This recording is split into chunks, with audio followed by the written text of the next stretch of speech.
Alright, I'm going to be doing the first one of these today, playing some Metroid Prime. Make sure I'm off camera.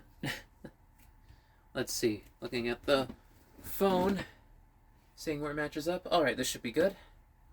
I did a little audio checking before this started, so should be alright. Yep, okay. So, oh, hello kitten. I've got Killua here next to me. When he was young, he loved to sit on my lap while I played video games. Well, today he won't be sitting on my lap. He will be in a comfy little bed next to me as I play Metroid Prime Remastered.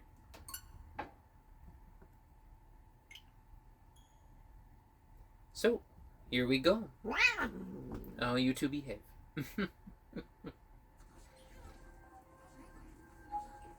So, alright, here we go. Starting off, got the title screen. Yeah.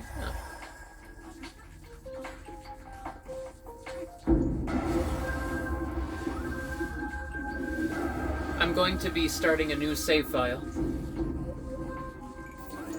So, let's see. Play. There we go. New game. Normal.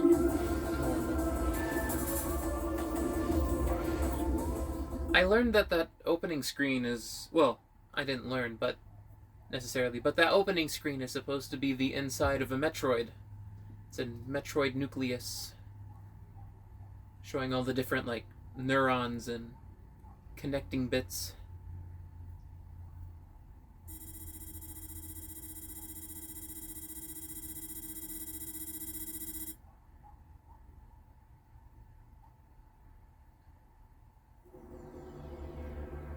I'll stay quiet for this part.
Nice. I always loved how dramatic those old GameCube cinematic cutscenes were, with all the cuts and fade outs and white and things like that, different angles. Give me a second to get used to this again really quick.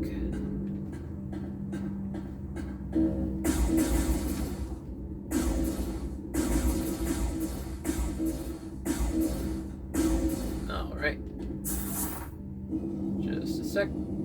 Getting back into the hang of things. Alright, let's see.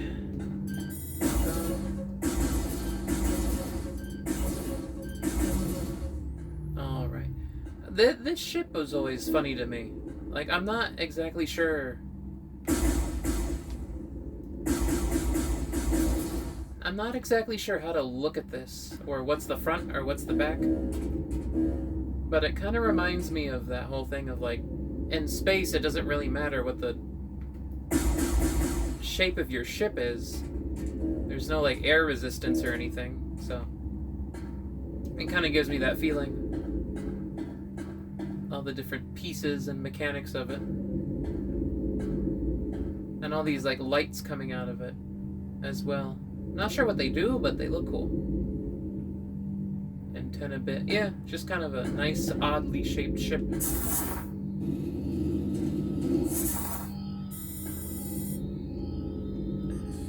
There we go. Scanning.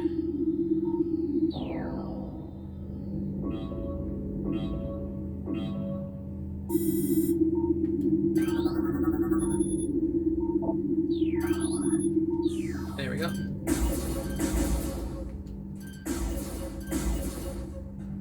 Ah, 2 more. There we are. All right. Oh. Let's see. Oh yeah, I don't have the double jump at the start. Just have the basic single jump. I love the look of that. It's very...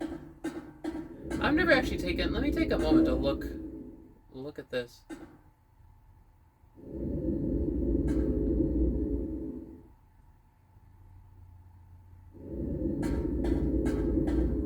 Nice. Alright, well. On to the next area. I don't know if I hit that or not. Let's see. Look at that. Some kind of beam wheel. Not sure what it does.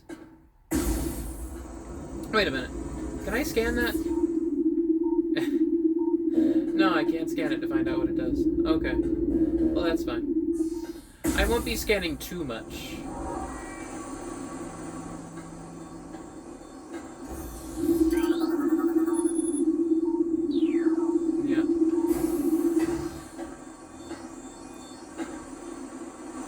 There we go. Bit of the effect on the visor. Really get into the feel of being Samus.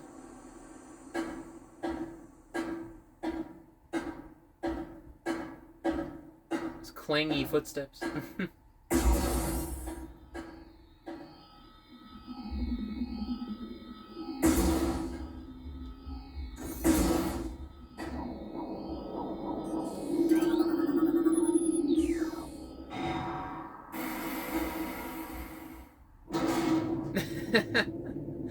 I love the animation for that.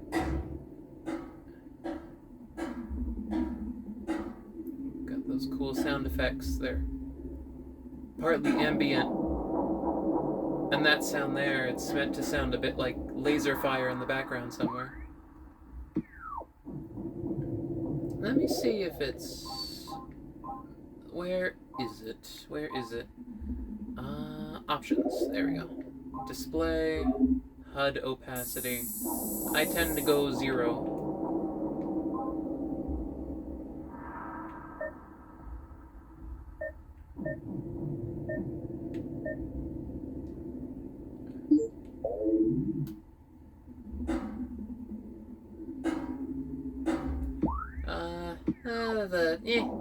A little more.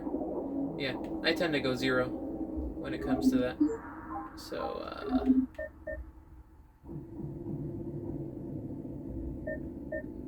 there we go, dual stick. And then, let's see, helmet visibility off. There we go. Now I'm immersed.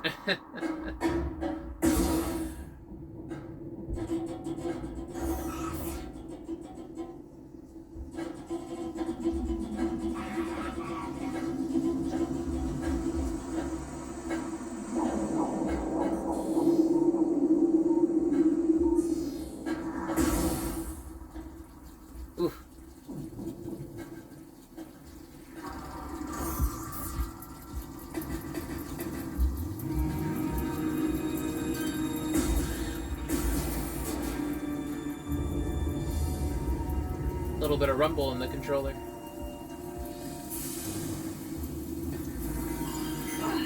Ah, careful.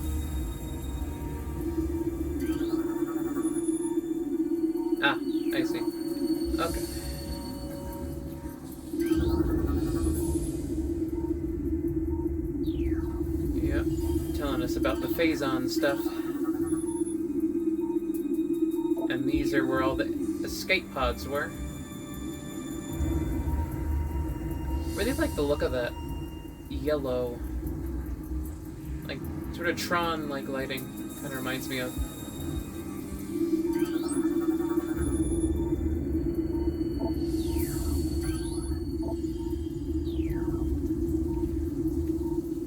This poor sucker right here. Yeah. Yep. Alright. Let's see. It's cool to see, like, the inside of the ship. Oh, boy.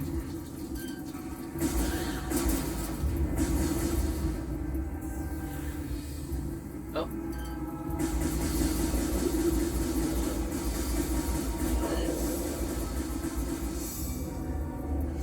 Take care of that guy ahead of time. There we go. Let's see. Yep, all the escape pods going. Everyone's already left before you even get here.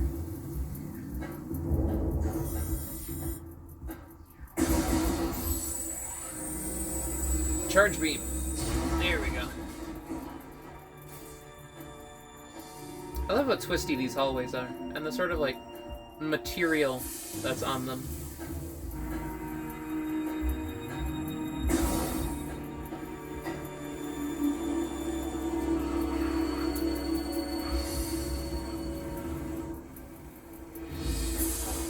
These holographic shields protecting those containers there. Not that that's important, I just like that detail. Alright. In I go. Step into the hologram to download the map. Arm cannon activated.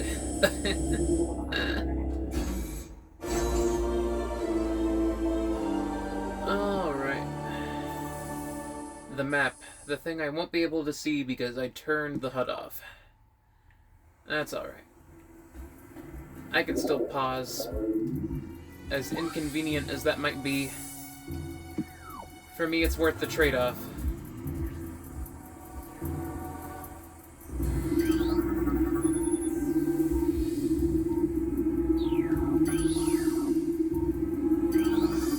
There we go. 2 Parasite Queen specimens have become volatile. Yep. That always happens to the space pirates. Crater radiation readings normal. Oh! So that's the shape of the ship. Okay. I see now. So, okay. So where we landed is like a side area, basically. Like a little side port. That makes sense. Okay.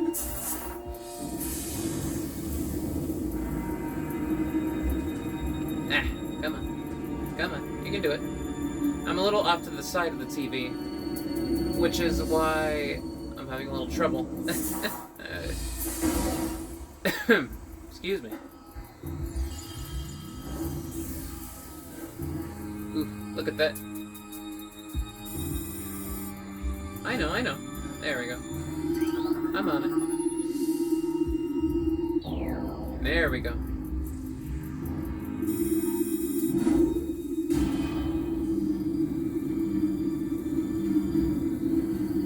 I was trying to find the most scenic way to look at the elevator going down. Let's see. There we go. Step through the door.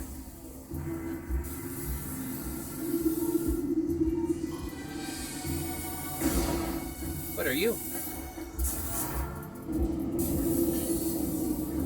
There we go. Oh, there's one of the Parasite Queens.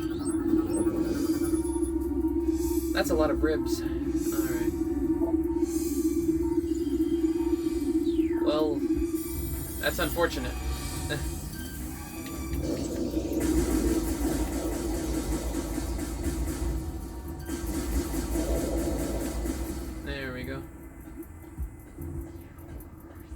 pretty sure this whole ship, well, yeah, this whole ship is gonna go, so anything in hibernation is probably going to die.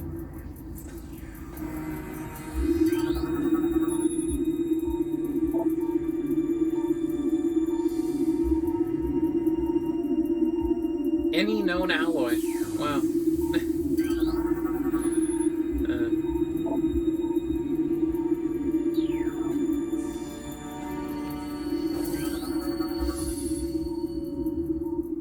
Really? In what way? Or is that just telling me that this place is about to blow up? Probably.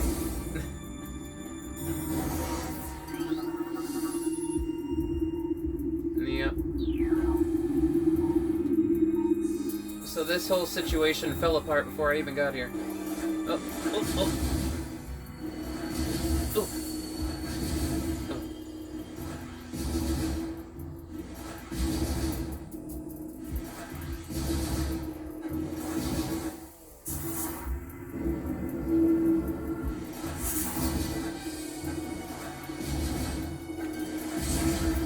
Gotcha. Alright. Do a little. Oh. Flash is cracked.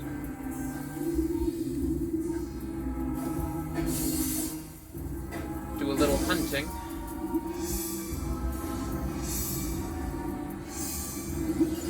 No, oh.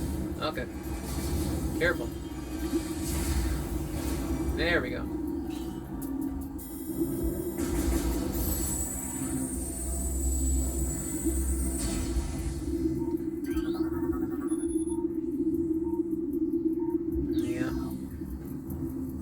Experiments. Phazon radiation readings must be reported to deck commander before batch disposal. Elevator operational. Here we go.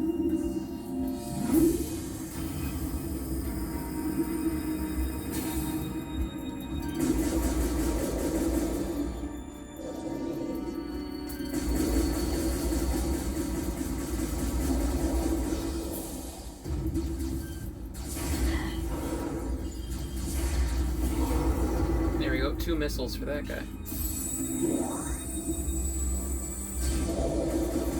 Yeah. Alright. Get this area cleared up. What are you? Ah, a mutagen tank? Okay.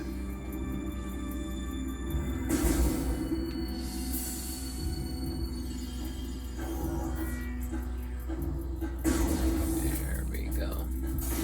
Oh.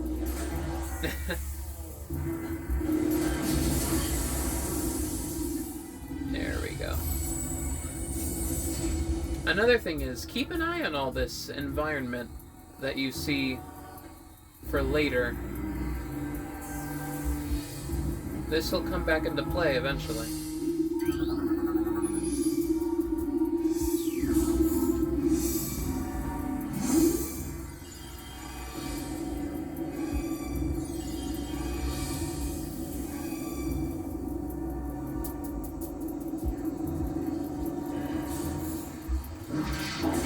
Oh.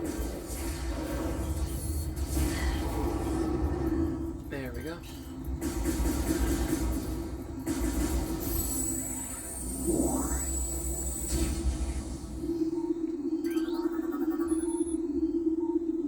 Insert metallic sphere.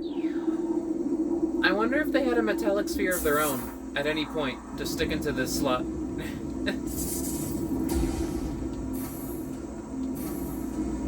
Who knows?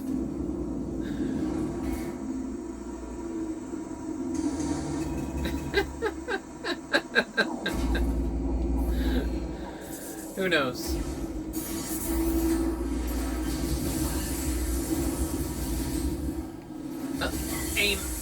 Aim proper. There we go. Alright. Now for the next metallic sphere activated thing. There we go. No need to even place a bomb this time around. There we go. Let me up. There we go. Oh, there's a side door. Hold on. Save room? Yep, save room. I love the look of these save rooms. It's a properly sort of pulp sci-fi machine.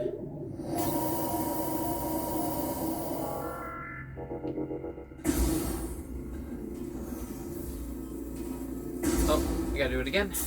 Okay, just a second. Yeah.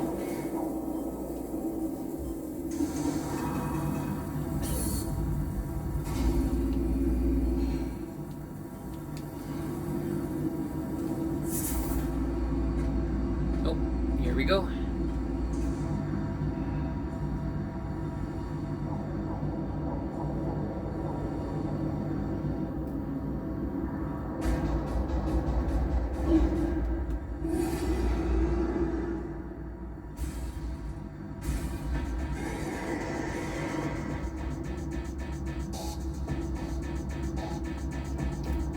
First boss fight.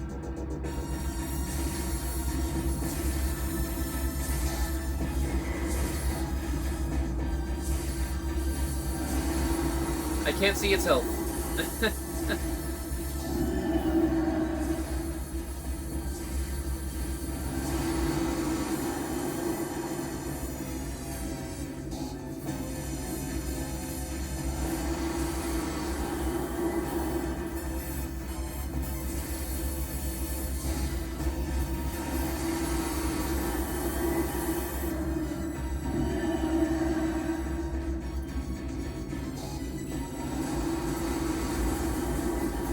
If I remember right, I think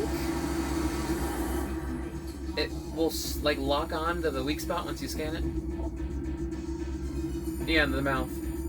Yeah, to acquire the new target. Okay. Probably should have done that before I used up all my missiles.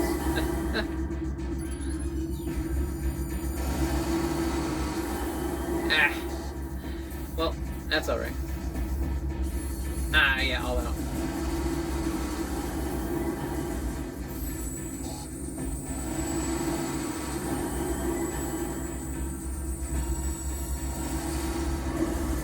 There we go.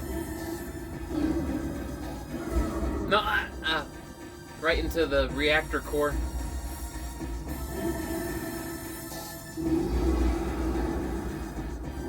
No. I do like how all the animations... Evacuate immediately. I do like how everything still has the, like, GameCube quality to it. So the model just kind of awkwardly falls into the texture. Ah, that's so cool. All the panels and screens. Ah, I'm stuck in the corner.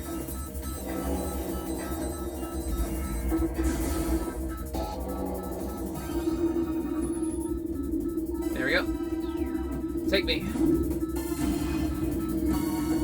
And the music in the background.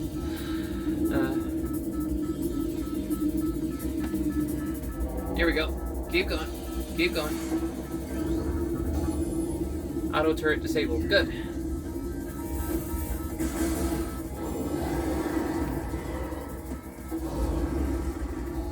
Ah, jeez. Oh, yeah.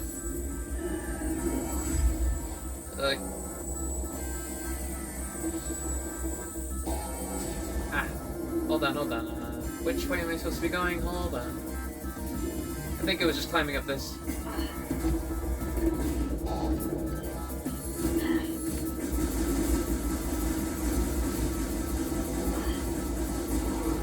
I don't need to do this, I just want to do this. There we go.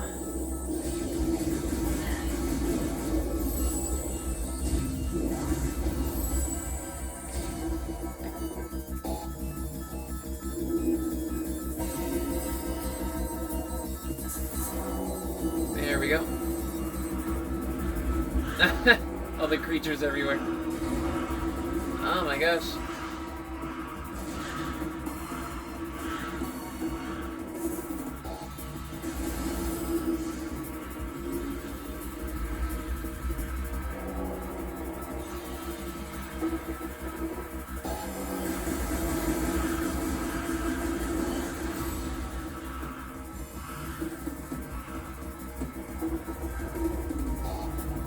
I'm scared of that room with the giant piston.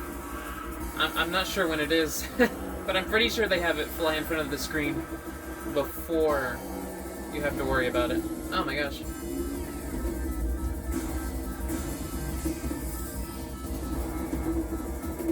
Oh, this is from earlier. Alright. More ball. Keep going.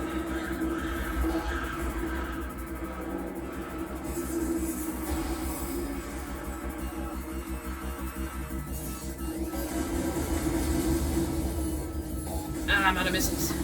Darn. No. Charge shot. Charge shot. There we go.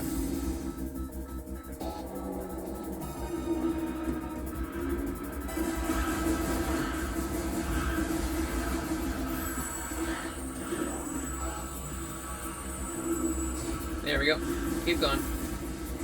Ah. Keep going. Keep going.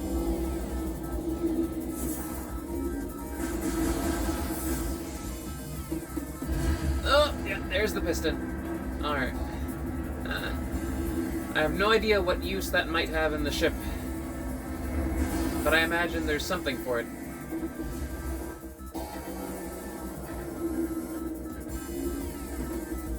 There we go. Next route. Oh yeah, grapple. The one time it gets used. In this opening. Oh.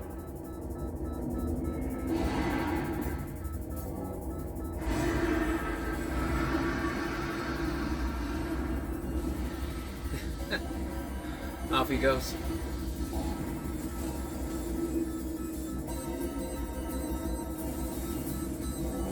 Alright. ZL. Gotta remember what ZL is. Hold on. And swing. There we go.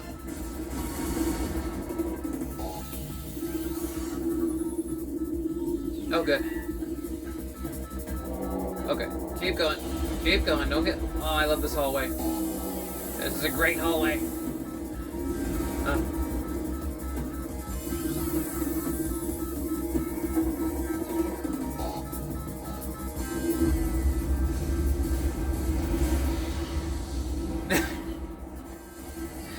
And here we go.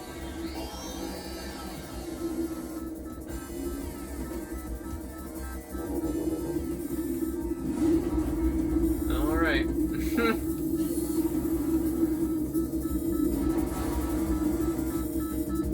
At least I still got my gun. Okay, and we go. Keep going. Keep going. Ugh. Keep going. This way. This way. Oh, walking backwards.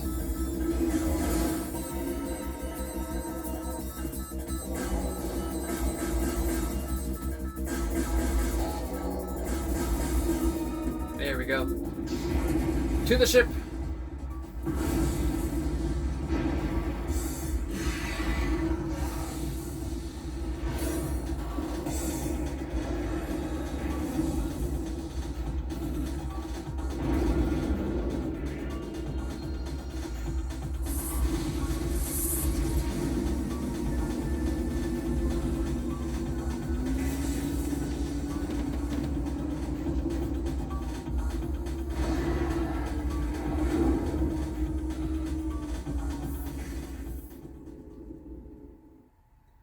Alright, that's the opening done. I figure that as this game goes along and it's more just wandering around the world, I'll find more things to talk about that are just casual. Whatever comes to mind.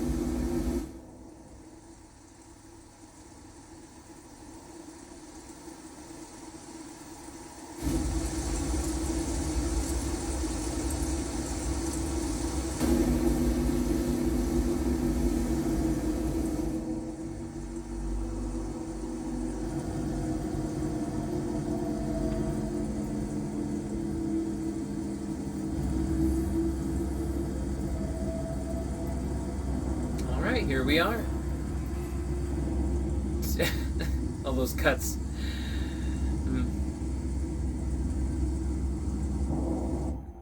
Yes.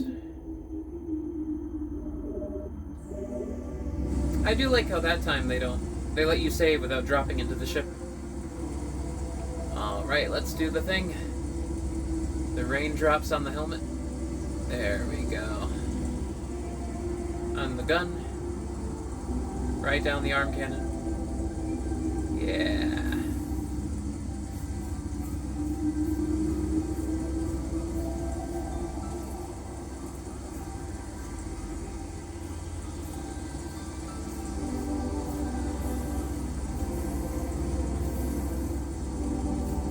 Let's wander around a little bit.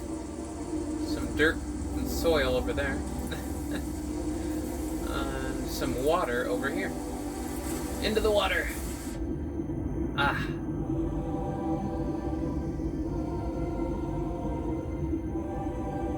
So cool.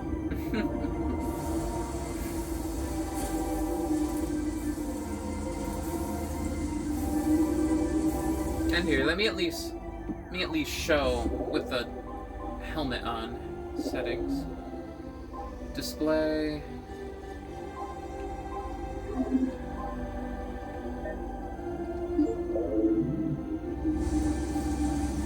So here's with Samus's helmet on.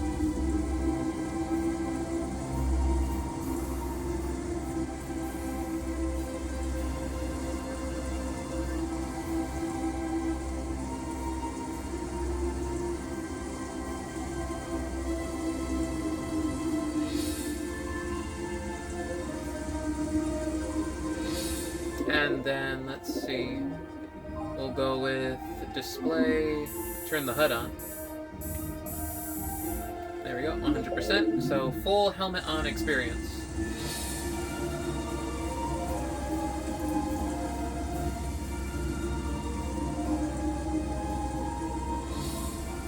There we go, see the rain.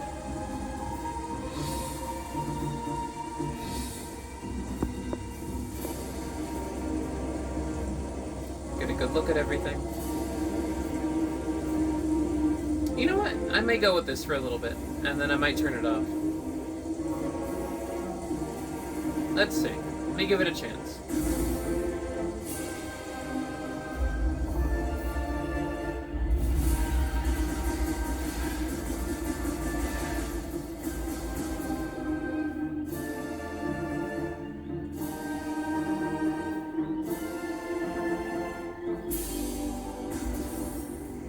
Oh, wrong way. Right, I can look at the map. I have the HUD on, so I can actually look at it.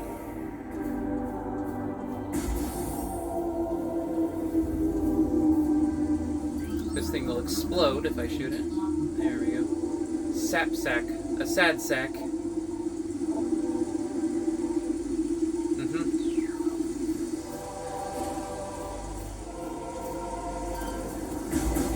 These guys are defeatable? They are defeatable. Okay.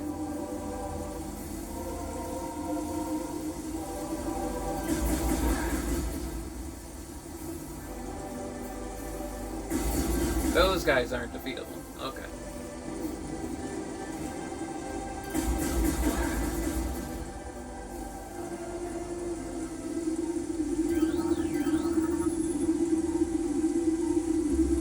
Ah, a little foreshadowing to later.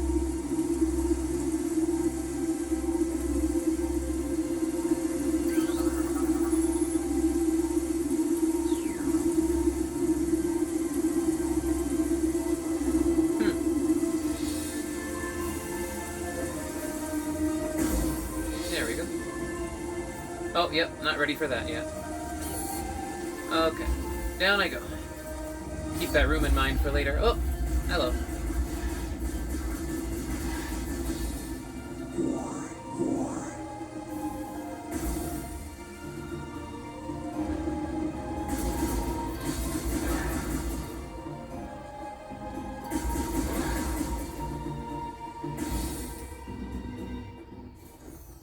And I wouldn't worry about seeing areas with the HUD on if you don't like the HUD, because, you know, backtracking. We will be back.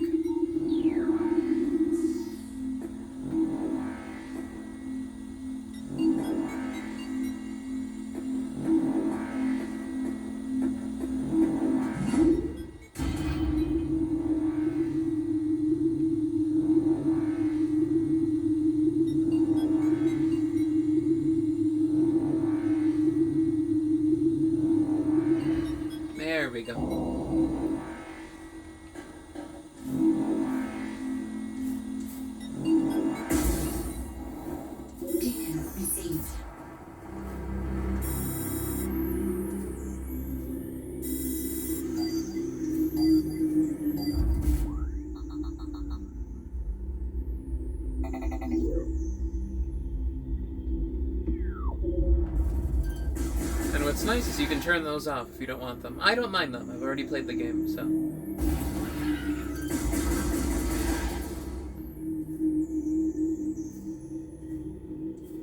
I like how you can see the wire that they constructed the pillars around.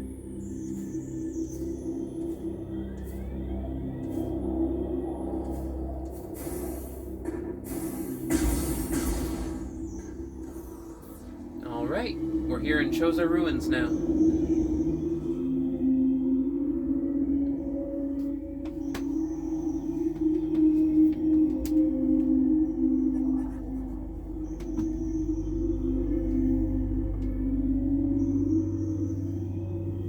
Hold on just a sec, checking how long I've been recording for. 36 minutes, really. And let's say, and it's that time, so that in 10 minutes, it'll be 46, so in 10 minutes, 5, 3, 30. Okay, well, I'll come back to check on that as I make more progress. But now's about the part where I'll probably just start talking about random things. So, there we go. Oh. So I've been watching more gameplay of Resident Evil 9. And I really like the pacing of it. I know I mentioned this before, but I was talking about it with my friend, how, my one very good friend, I was discussing with him how directors like Sam Raimi and films like Evil Dead, I had never seen Evil Dead until recently, but I gave it a go and tried it out, just to see what it was like, and one thing that I really like about certain directors, I really like it when they try to, what's the word I'm looking for? They try to take something cartoony and they try to bring it into real life.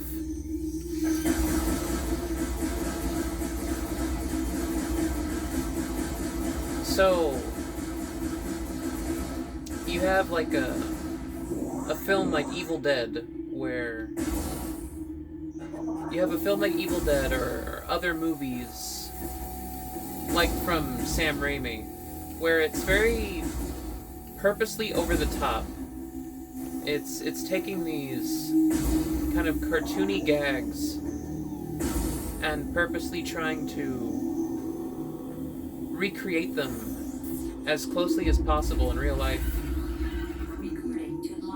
And there are other directors like that, like, sorry, I just skipped right through that from getting distracted. Here, let me read this really quick. Many long years have passed since we Chozo first took root in this land. The passage of time has always been a source of fascination to us. It is the belief of many Chozo sages that the truths of the universe hide within the tumbling currents of time's flow, even as we search for answers there. However, we find illumination in other unexpected places. We know not how the ability has come to us, but recently, many Chozo have begun to sense things beyond the realm of ordinary perception. Strange sights and inexplicable sensations flood our minds, filling us with visions. We take this growing ability to be a sign of our burgeoning harmonization with the infinite. Perhaps finally, the universe's secrets are becoming known to us. Oh, hello.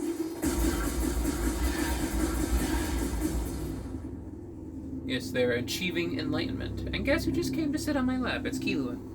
Oh. Here you go, kitten. Get comfy. But directors like Sam Raimi and Joe Dante and things like that, and directors like them, there's, and even like Coen Brothers, when they would do their, oh, and even the Coen brothers, when they would do their more comedy-focused films, like Raising Arizona, there's something really special to me about their ability to try and convey more cartoony Three Stooges style gags into something more realistic. Not realistic, but try and realize it in real life. And I realized that a lot of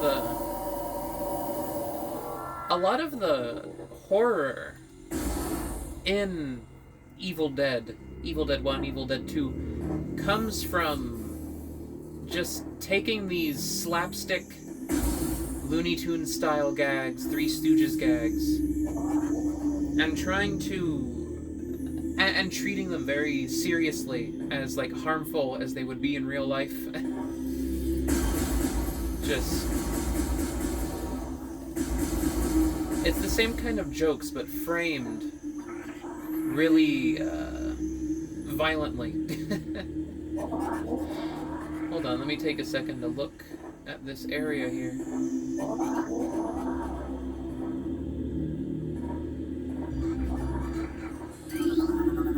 Check out this art installation.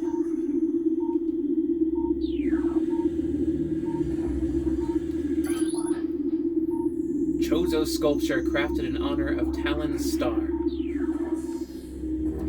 But I've been thinking about that kind of trying to capture that very unreal cartooniness into film instead of trying to be like overly... Hold on, did leaves fall out? Oh! Leaves do fall out if you shoot that. Is this the room with the thing that casted a reflection? No, it's not quite yet. But yeah, that reflection is gone, sadly. But anyway. Just, hold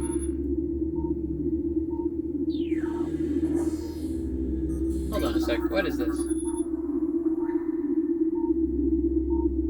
Petrified organic matter. Huh? But, just directors who try to take very unreal things. Hold on. Little Killua here is fidgeting around. I gotta find a more comfy position for him. There you go, kid. There you go. There you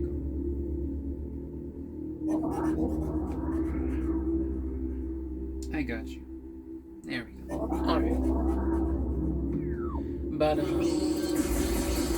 trying to translate that more Looney Tunes like cartoony energy into real human beings, you know, Three Stooges gags. Oh. I found that really fun. I like the idea of that. And I would want to try something like that myself. Not necessarily horror or scary or anything like that. But something like Raising Arizona, where it's got this... There's an item in here. I hear the sound. But something like Raising Arizona, where it takes those gags... Hold on. I want to point out that I love this diagonal room.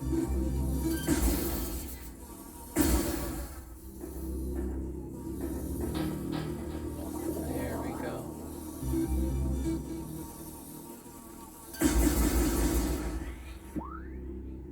Oh, what is a kilo? What is it? I got you. Where do you want to go?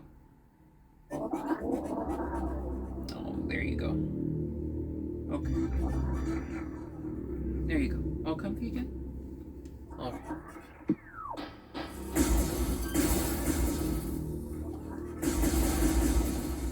But yeah, trying to capture that more... Oh!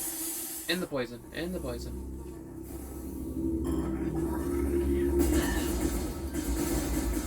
trying to capture that more cartoony energy. Oh, the sideways room. Hold on. I really like the composition of this room. The way you come in and the whole room is leaning sideways. This is fantastic. Like, I love this architecture.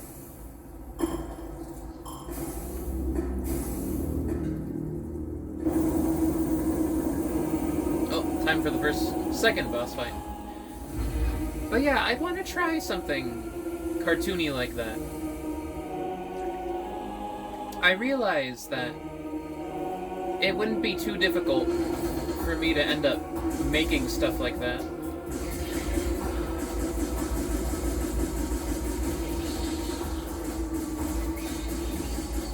Because I already tend to... I don't purposely try to make things scary. Oh, I got you again. Back you go. There you go. Lay down right there. There you go. Okay. Rest right there. Okay. Don't worry. I'll keep an eye out for you.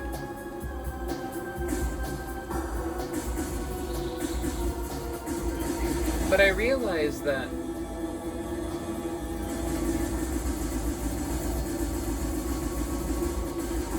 a lot of the stuff I make tends to already have a certain amount of, like, eeriness accidentally, or, like, creepiness. But what it ends up being is that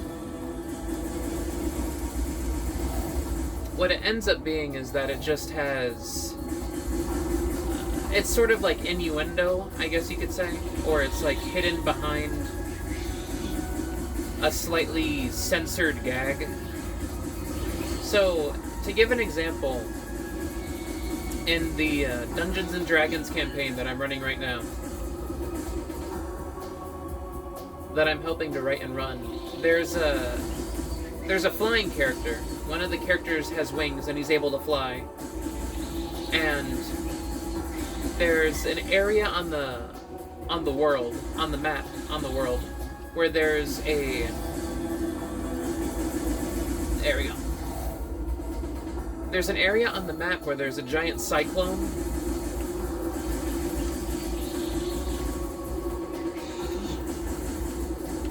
There's an area on the map where there's a giant cyclone that is surrounding a particular part of the map that is meant to be hidden or inaccessible at the current moment.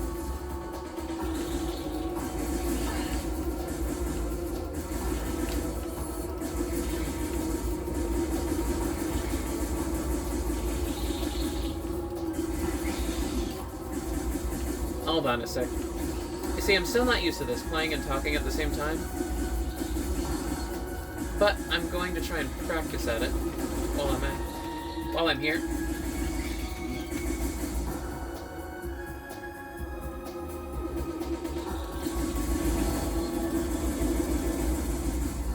There we go. Okay.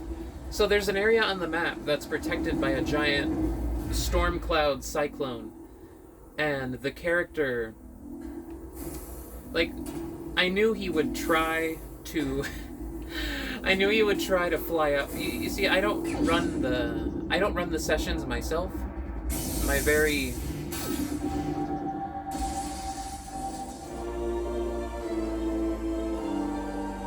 There we go, missile launcher. My one very good friend runs the sessions himself. And I just write in the background. But I had a feeling...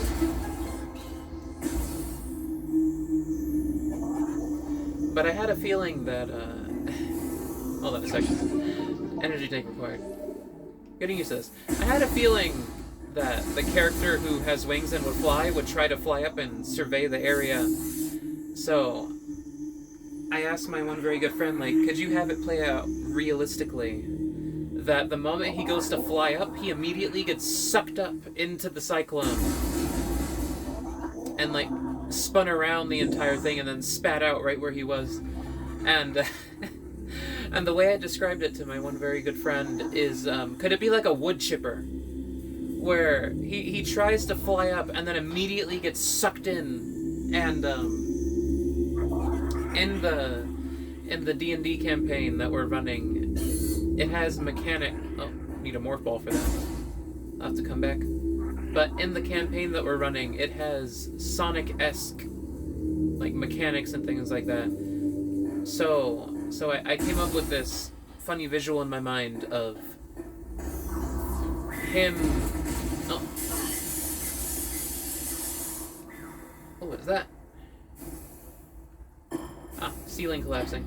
But I came up with this funny visual in my mind of him flying up and then immediately getting sucked in, and then rings spraying all over the person who was standing right behind him.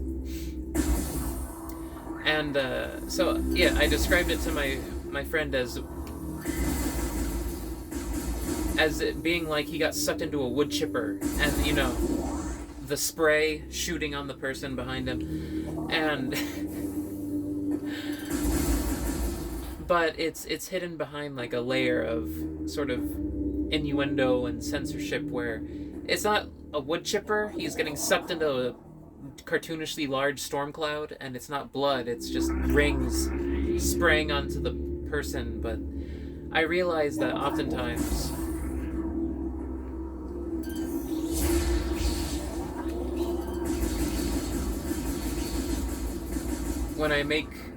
oftentimes what I end up finding funny is when something has like visually a bit of a violent jerkiness to it, or like visually it has a kind of gruesome tilt to it, but it's not literally gruesome, it's just hidden. Not necessarily hidden, but visually taken for its parts. If you swapped out a few elements, it would be kind of like violent-ish.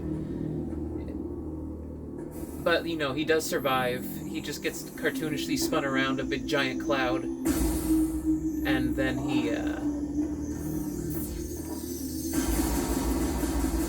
he gets spat back out right where he was.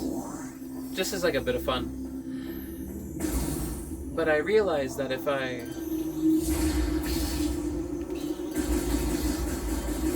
Hold on a sec. I can deal with these guys.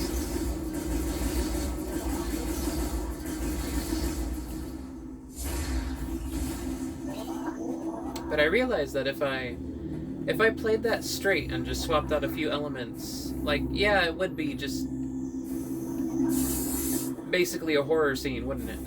It would be eerie as this character is like sucked into a thing and then, you know. But then like I realize, and I know I've said I realize a lot, mind my scatterbrainedness as I try to play and talk at the same time. I will get better at it. But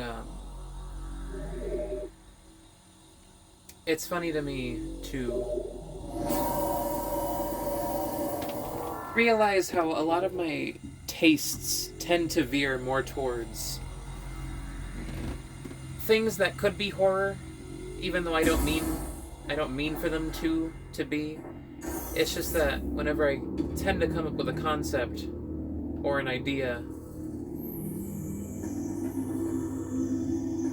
more often than not, there ends up being an element of eeriness to it, or, you know, swapping out a few pieces, it could be violent.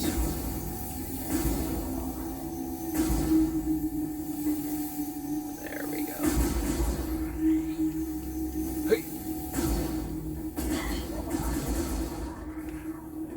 But it just kind of ends up being my taste in things. Like that previous time I talked about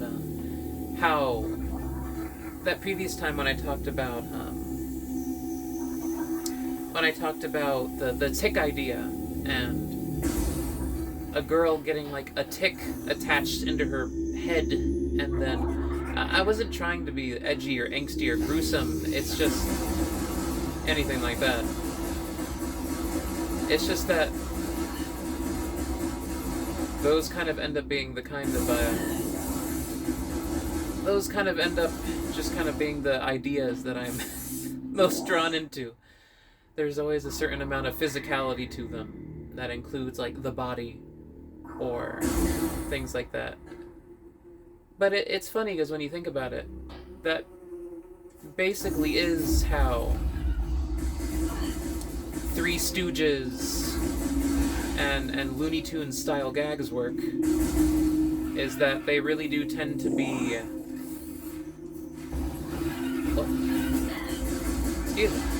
Excuse me. Excuse me.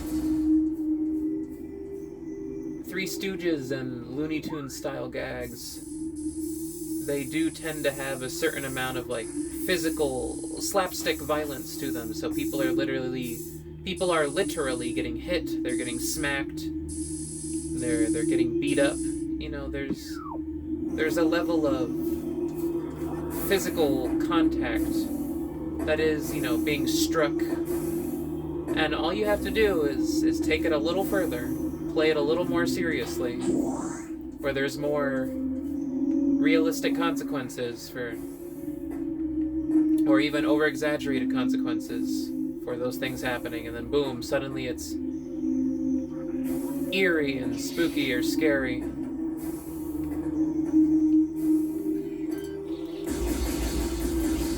Hold on a sec.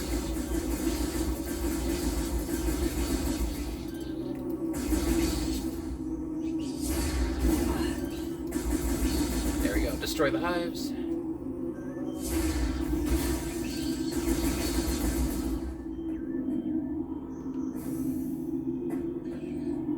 Yeah, where there's like an air of, all you have to do is play it a little more straight, a little more over-exaggerated. But I've been thinking about that. I've been thinking about that with that tick idea, is maybe leaning more into absurdity and like gags and things like that, but then transforming them into something more realized or over-exaggerated.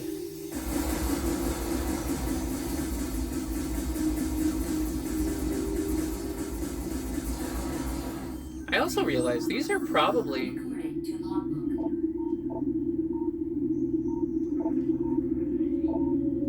They've got like the same programming. I don't know if they are the same as the parasites are from earlier. I need the morph ball for that. Okay. But yeah, maybe coming up with creative gags and leaning more into that sort of over-the-top nature, that might help to provide me more ideas and inspiration for how things could play out. Oh, pardon me.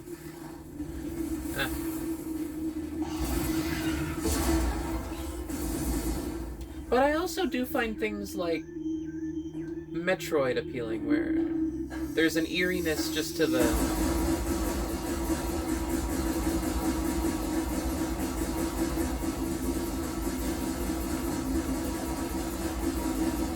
There's an eeriness to the subtlety and the quietness of it.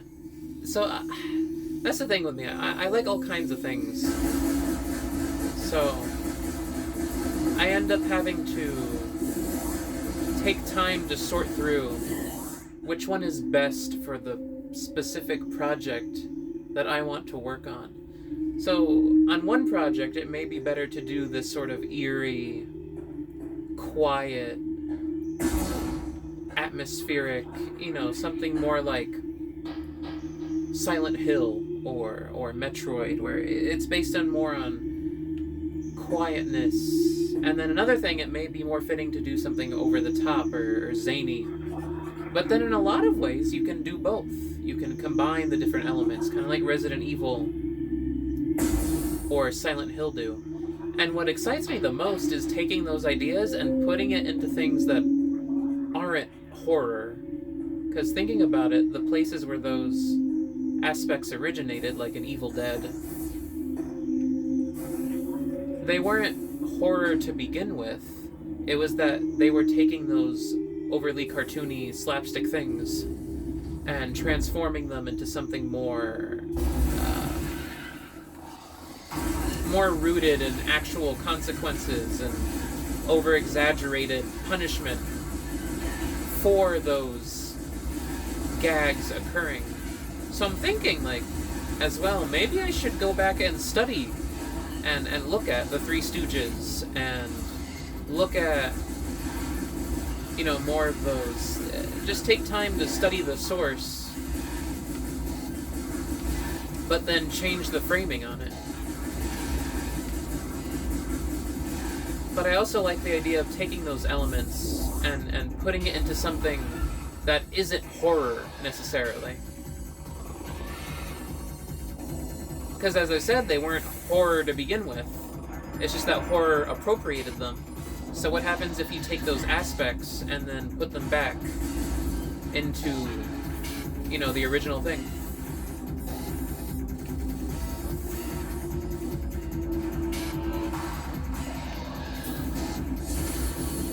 Hold on a sec. Let me take care of this guy.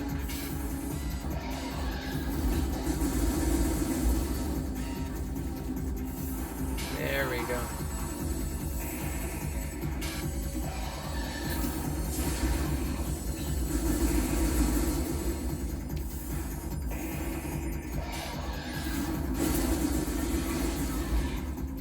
Alright, that guy's taken care of. But, there's the morph ball.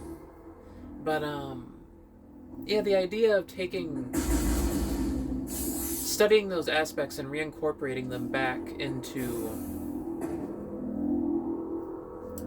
something more lighthearted, but also incorporating some of the elements that were given to it by making it scary. So it's like taking a concept and continuously evolving it. What if I added in, you know, the mutations that horror gave to it, but then put it back in the more lighthearted context, you know? That could be really interesting.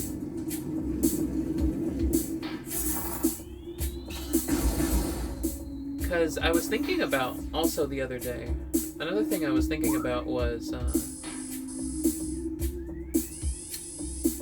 there was a... Hold on a sec, let me check these rooms. That needed a morph ball, I'm pretty sure, to go that way. Can't get over there yet.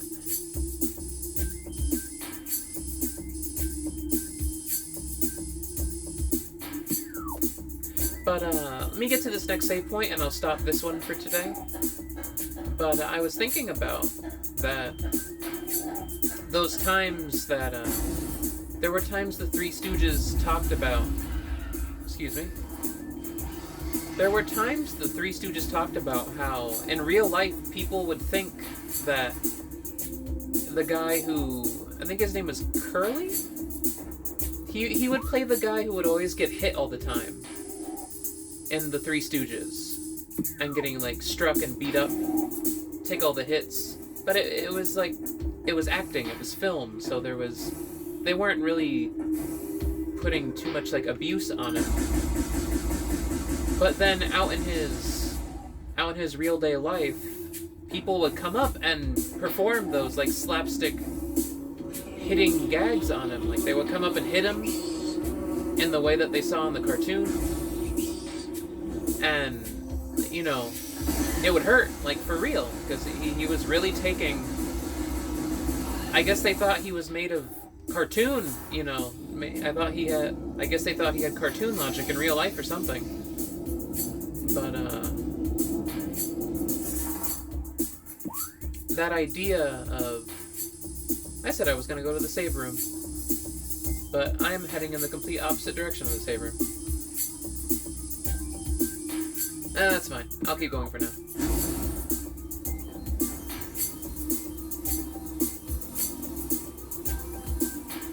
But, the idea of people trying to perform those cartoony, over-the-top gags on the person in real life, and he doesn't just, like, shirk it off, it actually hurts. I love the look of this room. Look at this room.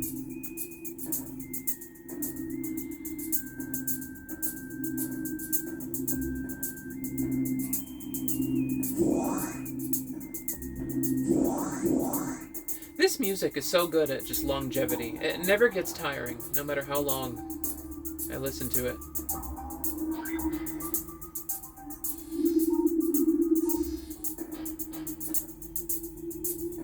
But yeah, the idea of that person encountering those gags in real life, ending up getting injured or struck or hurt because of it, people thinking that, you know, it works in real life like it does in the cartoon with him, not thinking that, well, if you were struck like that, if you were hit like that, that would probably hurt, wouldn't it?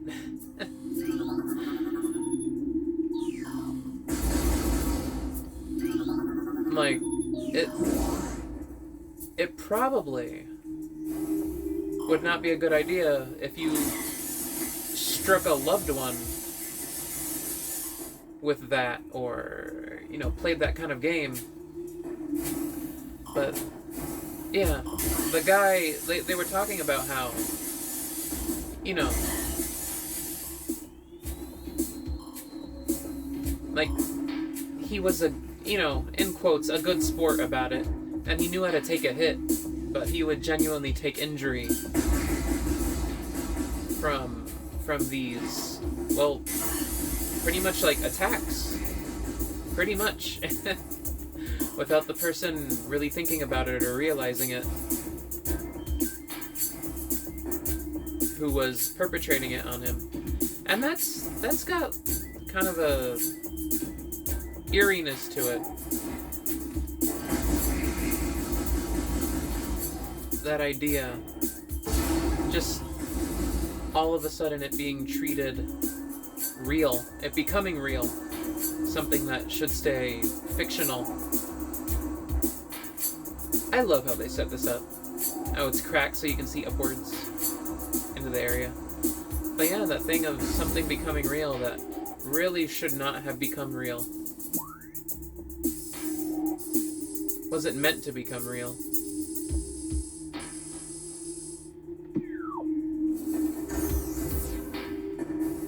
Oh, is this a save room? Ah, save room. Okay, I'll end here. So I'll finish my thought. So the idea of, yeah, that cartoony gag, that slapstick becoming consequential all of a sudden, having real consequences and harm, that has its own kind of eeriness to it, I guess you could say. It's not horror, it's just scary to think that people can look at you and think that, you know, you can handle that in real life, or that kind of thing. That's something else to consider. But yeah.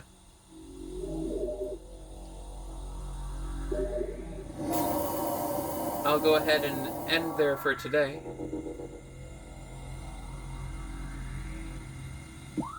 That was fun. Thanks for hanging out if you watched this video. I'll go ahead and stop right